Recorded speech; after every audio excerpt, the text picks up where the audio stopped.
Let me to provide the results of the work of the group of our team focused on the problems of archiving data for different reasons. And our team includes me and also Andrei Litvinov and Alyona Chepelevich. We considered different types of archive formats because it's a relevant topic for big data centers, for personal use, for creation of open source solutions for archiving data, and also for hardware implementation of such part of the algorithm of compression of the data, because it's possible to implement such algorithms inside the solid state drives to reduce the wear or to improve the duration or a lifetime of such drives by means of the compression of the data. So the topic of our investigation is analysis of archive formats, applicability for practical use, comparison of compression. So next slide, please.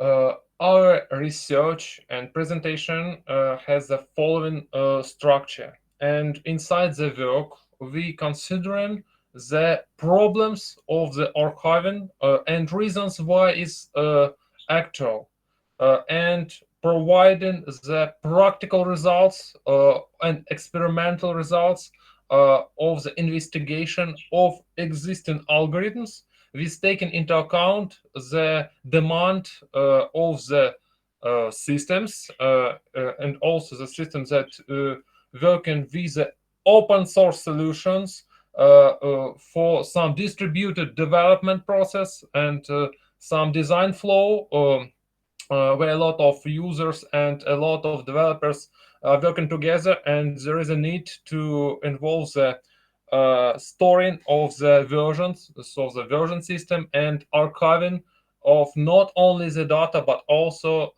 the information represented in the text format. Next slide, please.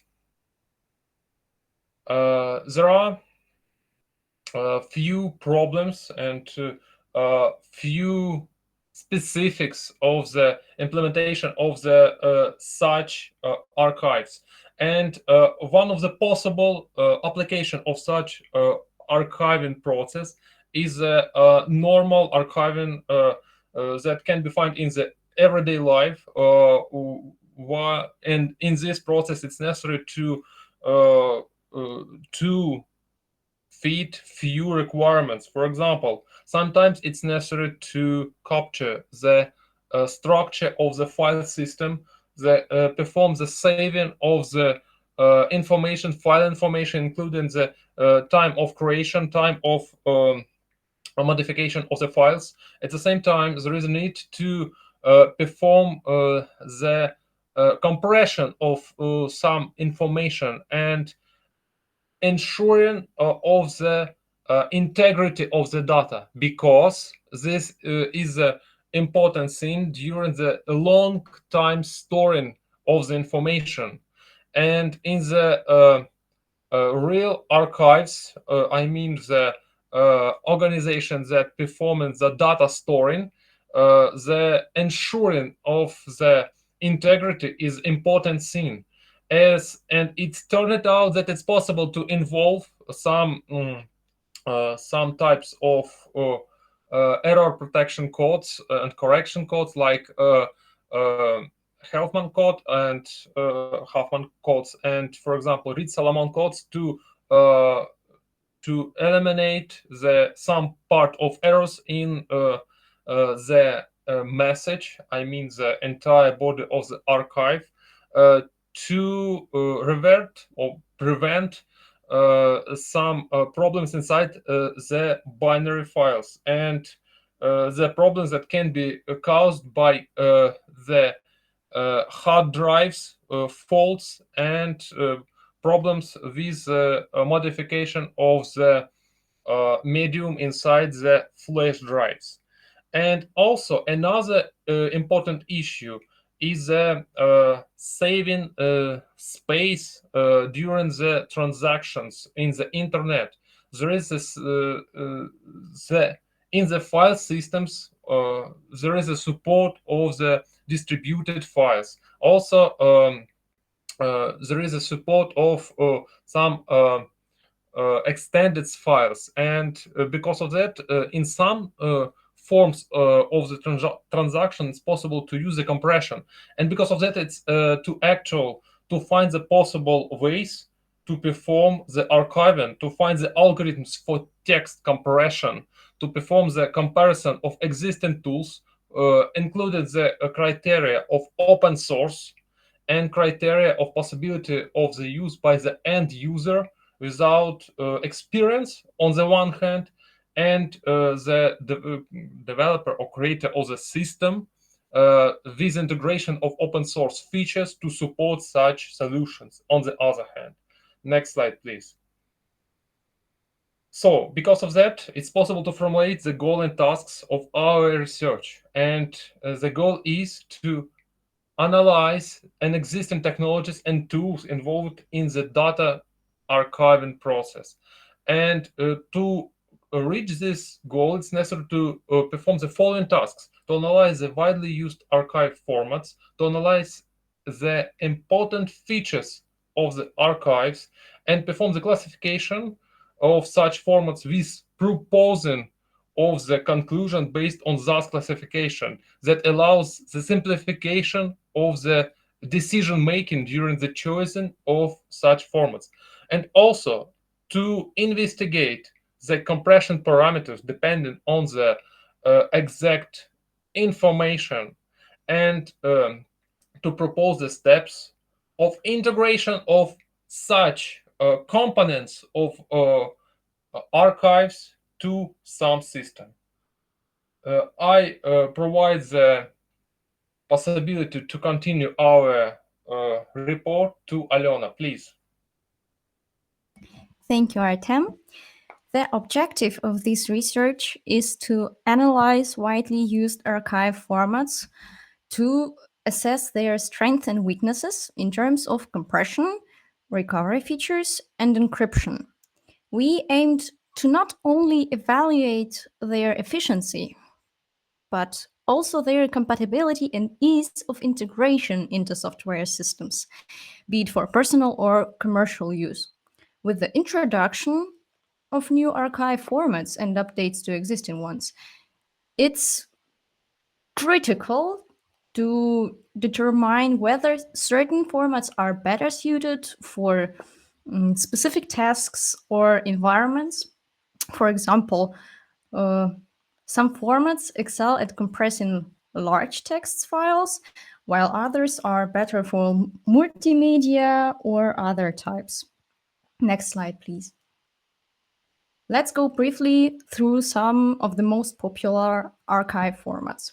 The earliest format, tar, was introduced in 1979 to combine multiple files without compression them, primarily used in Unix systems.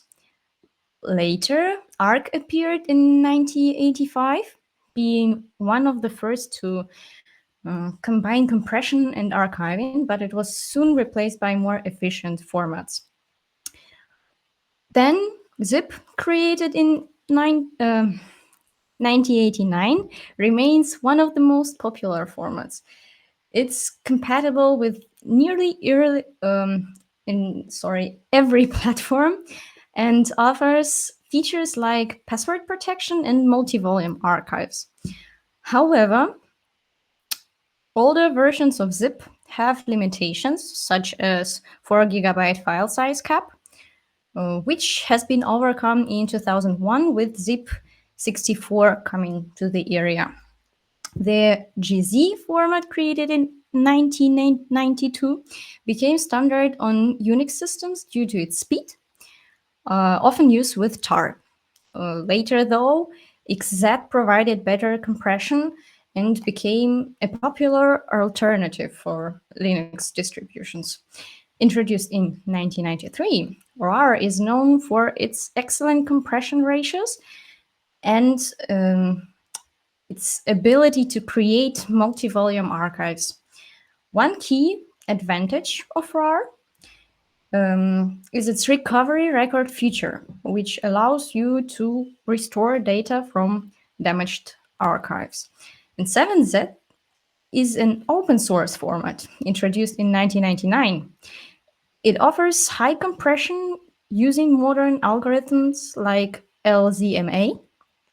However, it lacks built-in support across all platforms, requiring specific software like 7-zip for extractions. And as a relatively newer format, ZPack is known for its ultra-high compression efficiency, especially for text files, though it is slow in comparison to other formats. So, each format serves different purposes, from everyday compression with zip to high efficiency archiving with 7-zip and ZPack, balancing speed, compression, and other additional features like encryption and recovery. Next slide, please. We focused on several critical features of these formats, such as encryption, recovery support, and of course, multi-volume archives. Formats like ZIP, 7Z, RAR offer strong encryption features, which can be critical when dealing with sensitive data. At the same time, formats like RAR have robust recovery records that help retrieve lost data in case of file corruption. This feature is not as commonly found in other formats, but it's essential for long-term archival, especially when storage media can degrade over time, yeah. And the multi-volume archives is especially useful feature for splitting large archives across multiple storage media. RAR, of course, excels in this area, providing flexible solutions for large-scale archiving. Next slide, please. This slide presents a classification of the archive formats based on the several practical criteria, including their level of compression, support for open source extraction, encryption capabilities, and availability of a graphical user interface, as you can see. For example, formats like 7Z and ZPack are fully open source and provide high compression efficiency, but they may not be as user-friendly as proprietary formats like RAR, which offer a GUI and advanced features like recovery support. As you can see, there are a few archives with almost identical characteristics. For example, most of formats support encryption, but only few of them support recovery support. Yeah, and this shows the diversity of formats. Or when we talk about assignable compression level, TAR don't have it at all, and LZ-ASH also not, but every other had it. Well then, this classification helps users weigh to the trade-offs between open source flexibility and the advanced functionality of commercial formats. And now we move on to the experimental part, for which I would like to give the word to my colleague Andrei. Thanks. So let's talk about our experimental setup. We used PowerShell scripts to optimize all the process with archiving different archivators and archive formats.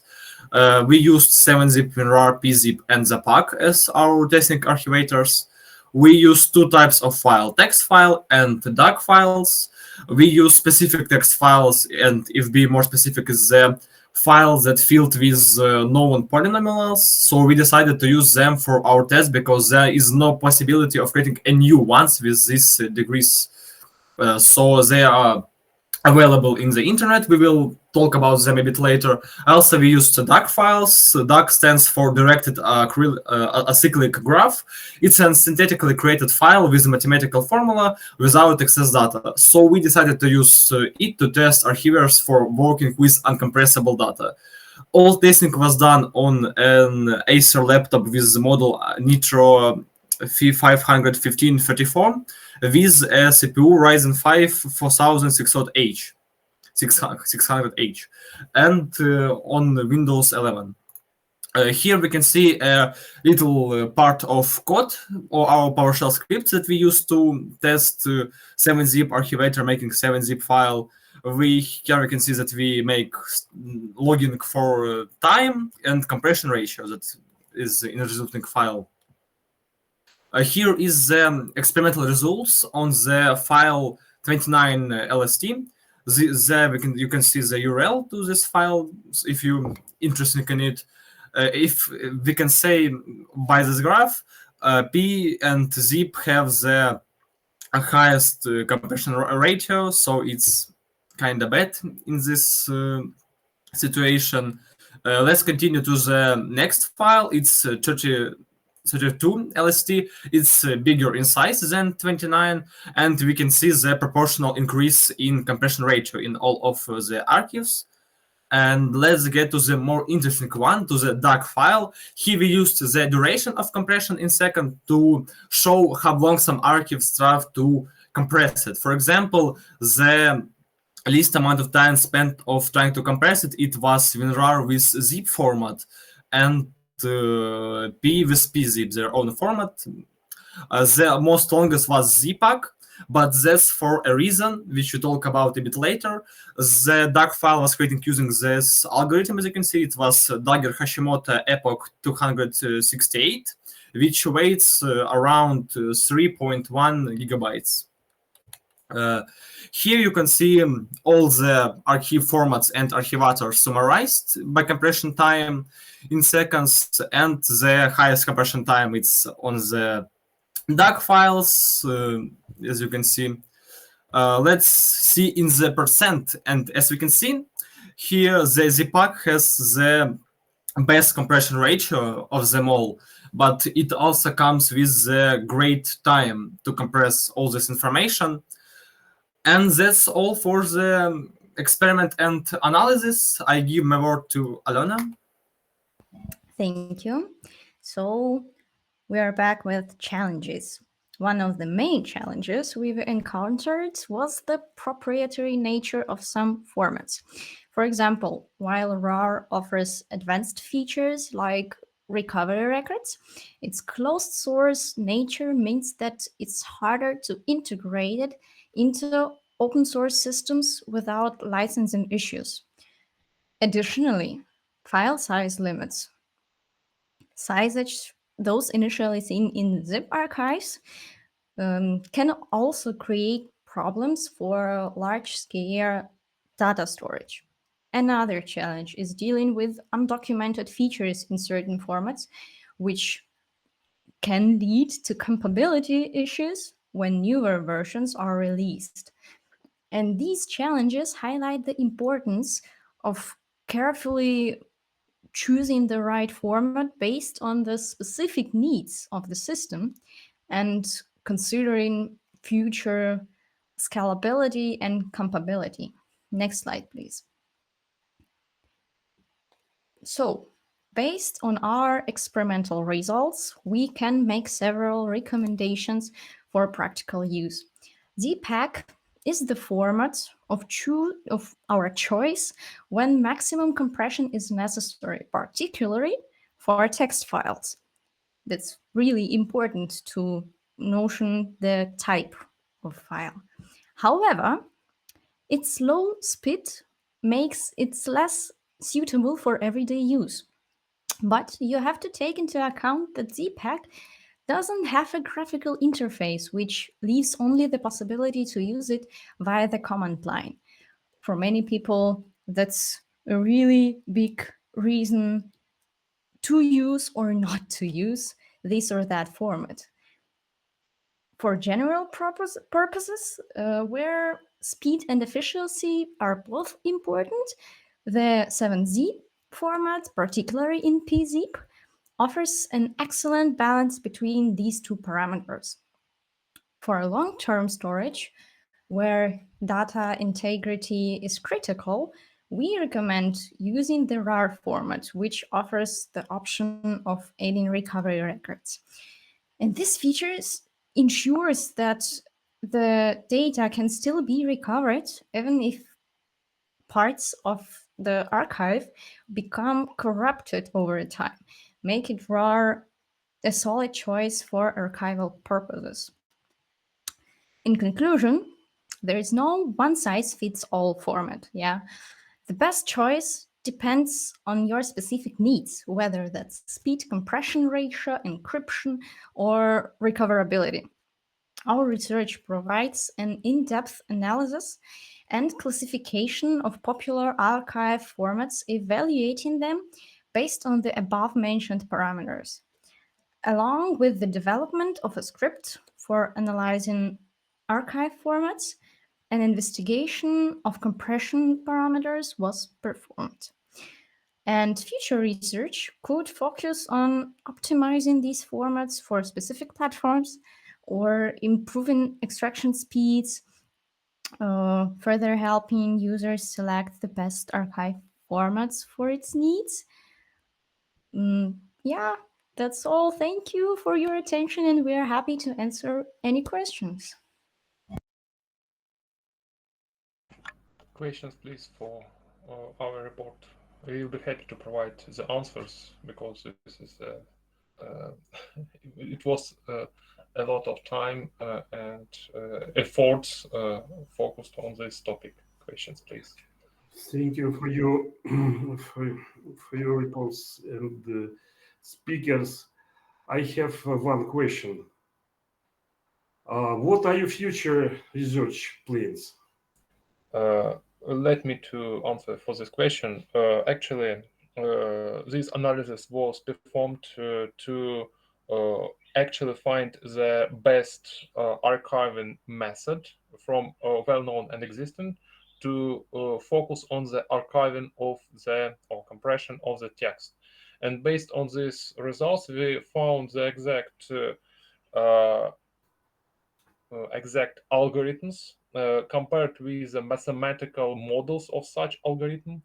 This is algorithm based on some prediction, and after this brief analysis, not too brief but not too deep, we're planning to consider an improvement of the model inside the algorithm included to the ZPAC algorithm for compression of the text, because the rest algorithms, well known and existing, cannot reach this level of compression that it's really important for built-in system. And as a practical result, not only the investigation, we're planning to add the support of this open source algorithm to the rest well-known open source solutions to ensure the possibility of using this format right now. Okay, thank you for your investigation. Thank you your recommendation. You're welcome. Okay, thank you. The next presentation, this is the final presentation. Streamlined near real-time image processing with Apache Kafka. Nazar Karpyuk and Galina Klin. Please.